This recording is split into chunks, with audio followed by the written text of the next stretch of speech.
আমার ফ্ল্যাটের নিচে রাস্তা হচ্ছে, দেখতে পাচ্ছ ঢালাইয়ের গাড়ি চলে এসছে, লোকজনও অনেক লোকজন এসছে রাস্তা করার জন্য। ফাইনালি এতদিনের বাজে রাস্তা থেকে এবারে আমরা একটু হলেও মুক্তি পাবো। হয়তো 2-3 দিনের জন্য রাস্তা বন্ধ থাকবে, হাঁটতে পারবো না, কিন্তু কোনো অসুবিধা নেই। ফাইনালি যে ভালো রাস্তা হচ্ছে এটাই আমাদের কাছে অনেক।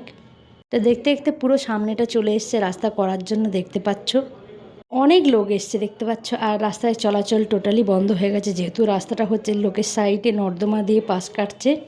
এখন 2 দিন ওই নর্দমার সাইড দিয়ে লোকে যাতায়াত করবে, যাদের খুব তাড়া তারা আর কি হাঁটাচলা করবে, আর যাদের তাড়া নেই তারা বাড়িতেই থাকবে। তো তোমাদের রাস্তাটা কমপ্লিট হয়ে যাওয়ার পরে সম্পূর্ণভাবে দেখাবো। ওদিকটা তো হয়ে গেছে, দেখতে পাচ্ছ সমান করা হয়ে গেছে, আর এদিকটা এখনও চলছে আর কি সমানের কাজটা। এই যে সমান করতে চলে এসছে, দেখতে পাচ্ছ সমান করছে, দুজন মিলে সমান করছে। ওদিকে আরেকজন সমান করছে, পায়ের চাপটা পড়ছে বলে উনিও সমান করে দিচ্ছে। তো ফাইনালি পুরো রাস্তাটা যখন কমপ্লিট হয়ে যাবে তখন তোমাদের আমি ভালো করে দেখাবো যে রাস্তাটা কেমন হলো। এখন তো কাজ হচ্ছে সেটা দেখো।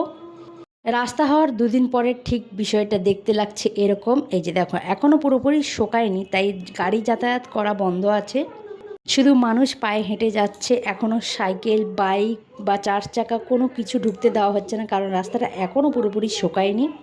সম্পূর্ণ শুকোলে চালু হয়ে যাবে রাস্তাটা, দেখতে পাচ্ছ।